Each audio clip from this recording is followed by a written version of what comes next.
کردار بہتر ہوگا. کسی بھی نبی کا واقعہ اللہ نے اس کا تفصیل سے ایسے ترتیب سے بیان کیا ہے. صرف یوسف علیہ السلام کا قصہ ہے. خود ہمارے نبی علیہ السلام کی ڈائریکٹ سیرت اس طرح قرآن میں نہیں ملتی جیسے یوسف علیہ السلام کو ڈائریکٹ اللہ نے بیان کیا ہے, تفصیل سے بتایا ہے. پھر 55 میں کیا ہوا, پھر آگے میں کیا ہوا, سارے واقعات کو تفصیل سے بتایا ہے. تو یوسف علیہ السلام ایک واحد پیغمبر ہے. موسیٰ علیہ السلام کے قصے کو اللہ نے تھوڑا تھوڑا بتایا, کہیں تھوڑا سا یہاں سے لے گئے, یہاں سے لے گئے, شارٹ کر دے گئے, شارٹ اس طرح شارٹ کیا ہے. لیکن حضرت یوسف علیہ السلام کے واقعے کو اللہ شروع سے شروع کرتے ہیں اور نام بھی سورہ یوسف رکھتے ہیں.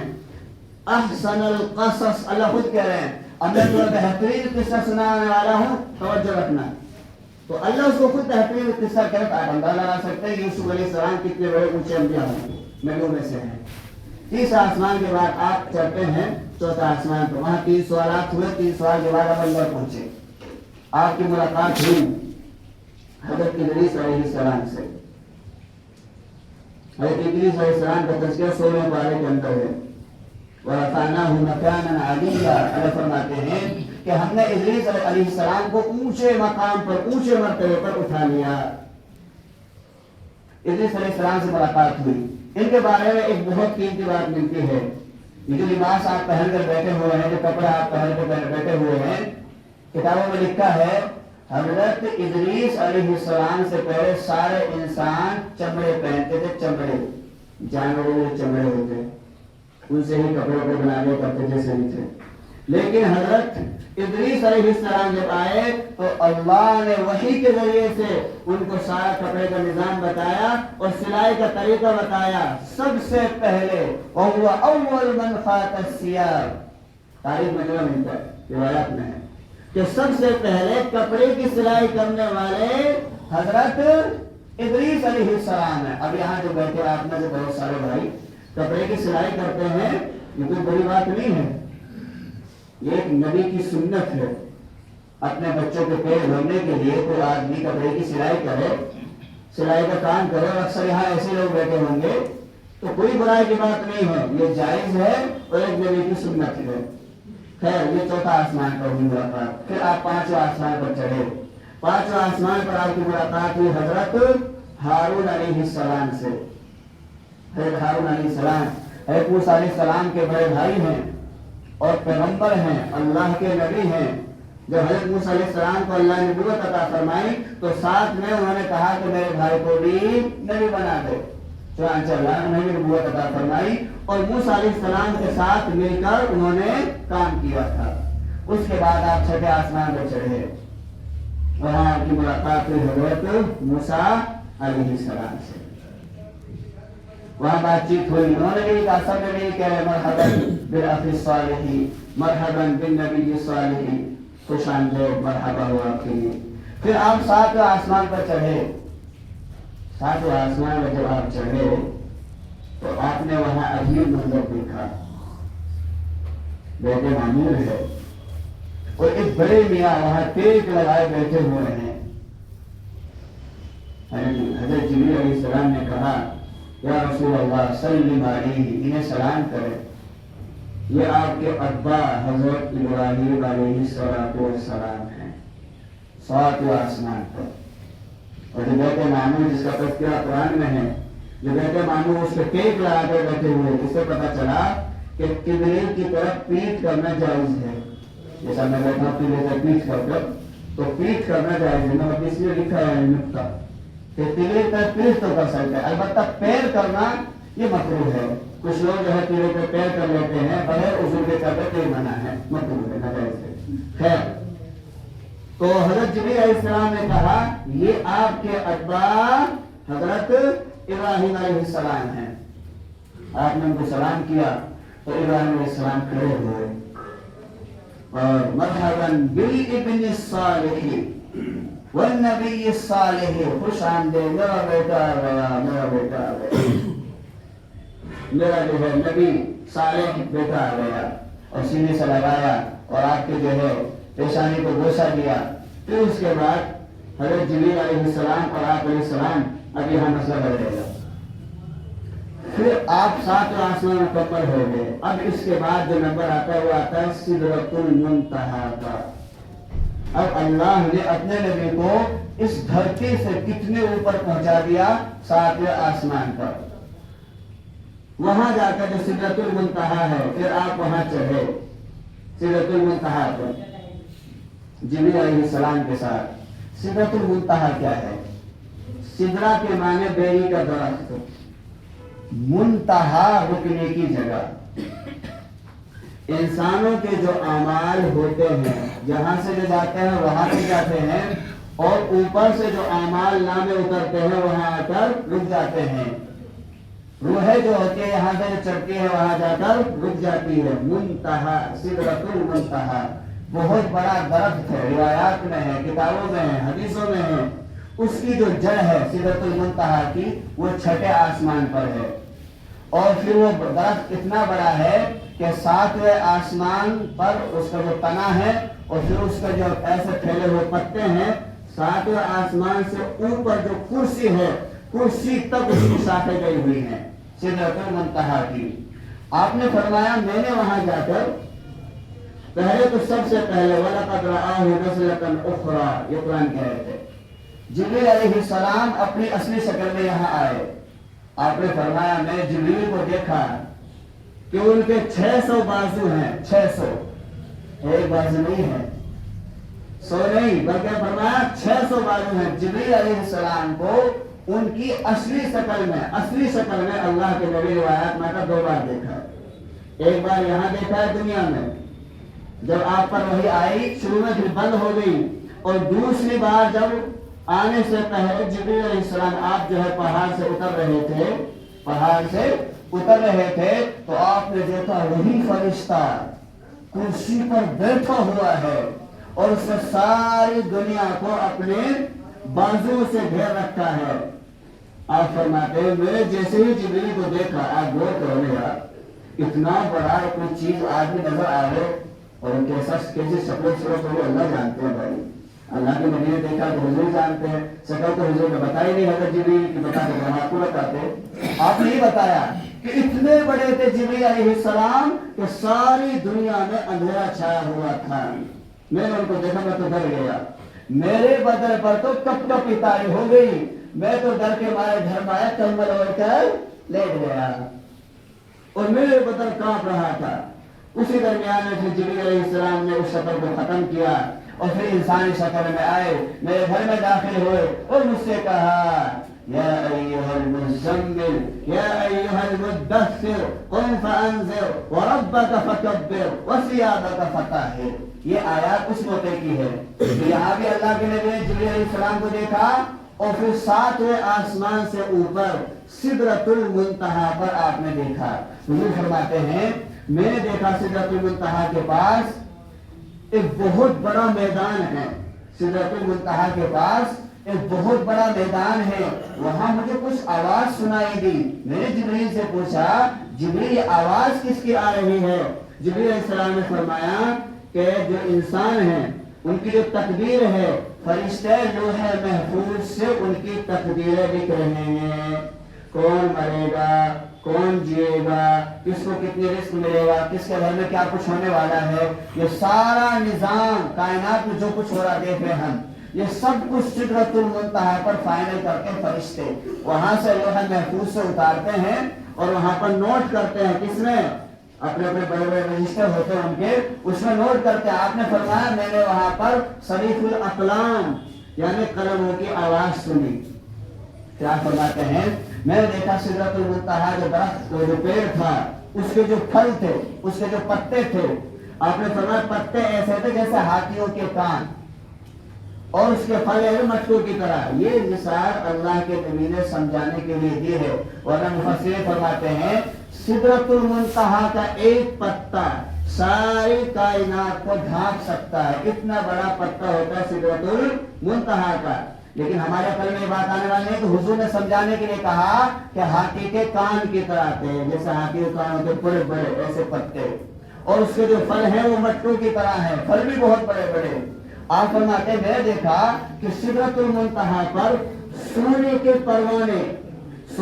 پروانے گر رہے ہیں اور انوارات اور تجلیات عجیب و غریب قسم کے رنگ برنگ کی چیزیں میں نے وہاں پر دیکھی. اب یہ رنگ برنگ کیا ہے؟ حضرات مفسرین فرماتے ہیں، محدثین فرماتے ہیں کہ جو فرشتے ہیں انہوں نے اپنے پر وہاں پر پھیلا رکھے تھے، ان کی تجلی، ملائکہ کی تجلی اس پر پڑ رہی تھی، اس تجلی کا یہ اثر تھا کہ سدرۃ المنتہا سارا کا سارا روز روشن کی طرح چمک رہا تھا۔ یہ سدرۃ المنتہا ہے۔ اس کے بعد آپ فرماتے ہیں کہ سدرۃ المنتہا پر ہمارے جو ہے 1:21 ہو گئی۔ ہمارا جمعہ جو ہے انشاءاللہ 25 کا کھڑا ہوگا آج، چونکہ پچھلی مرتبہ سے ہوا ہے۔ ادھر والے بیچارے مائک اوپر کھول دیتے ہیں، اوپر کے مائک، اس سے جو ہے یہاں کے ہمارے نمازی ہوتے ہیں تو ڈسٹرب ہوتی ہے۔ ابھی وہ سمجھ اللہ علیہ ہمیں کہہ رہے ہیں ہمارے مطلب ماشاءاللہ اتنے توجہ والے ہیں، وہ بھی رہ جاتے ہیں۔ تو اس لیے جو ہے انشاءاللہ 25 نماز کریں ہوگی، تو آپ کو بات نہیں سنت نہیں کریں، سنت پڑے گی، جو بات رہے گی انشاءاللہ بتائیں گے۔